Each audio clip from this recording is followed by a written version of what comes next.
climate denier, racist, Nazi, and anti-Semitism are words that have been exhaustively misused to psychologically beat people into a submission of shame.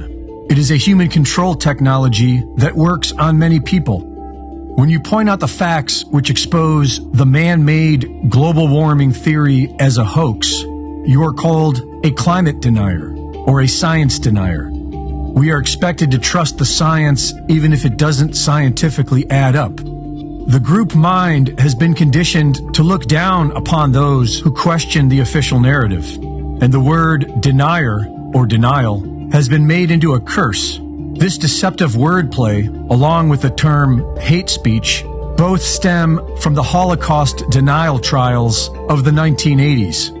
In 1983, the founder of the Canadian Holocaust Remembrance Association, who was a Holocaust survivor, filed a private complaint against German-born citizen Ernst Zundel before the Canadian Human Rights Tribunal. In 1984, the Ontario government joined the criminal proceedings, and Zundel was charged of spreading false news by publishing the book Did 6 Million Really Die? The Truth at Last. He was not making claims that the Holocaust did not happen, just that it did not happen as we were told. The main argument was simply challenging the number 6 million. Many others have worked out the math and concluded that 6 million would have been impossible, based on multiple logistical factors. The charge against Zundel alleged that he knowingly published a false statement intended to stoke racial intolerance. He was found guilty by 2 juries, but was acquitted by the Supreme Court of Canada in 1992. Who ruled it was a violation of the guarantee of freedom of expression under the Canadian Charter of Rights and Freedoms. But in 1995, Ewald Althans got 3.5 years imprisonment in Germany for asking the same question. From a logical perspective, discussing observable reality should not be so emotionally offensive, but Zundel was a fan of Hitler and was surrounded by extreme neo-Nazis, so there was no sympathy for his persecution. And the term Holocaust denier became the absolute worst thing anyone could be charged with. Zundel left Canada and moved to the United States. In 2003, Germany issued a warrant for his arrest. U.S. authorities arrested him for violating immigration rules and deported him to Canada, where he was tried, found guilty, and given the maximum sentence of 5 years in prison for violating the Volksverhetzung law in the German Penal Code, which bans incitement of hatred. This quickly evolved into the term hate speech, and those paying attention could see that this would soon be used against anyone the government wanted to silence.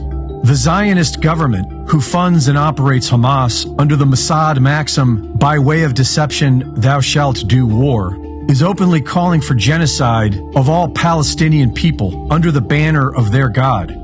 Are we still bad people for asking logical questions based on observable facts?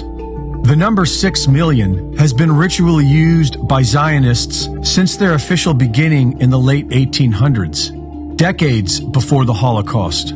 It obviously means something. 6 million is a 6 followed by 6 zeros, and so it can represent 66. 66 is also 2/3. The Hebrew prophet Zechariah wrote that 2/3 of the nation of Israel will be cut off and die.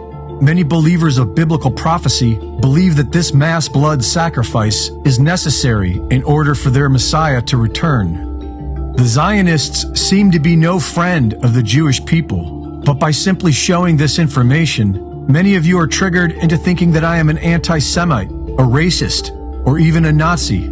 And yet all I am doing is reporting on the unbiased scientific inquiry that people have had for decades in the pursuit of truth. Mind control is a real threat, and we are all affected. Reporting for InfoWars, this is Greg Reese.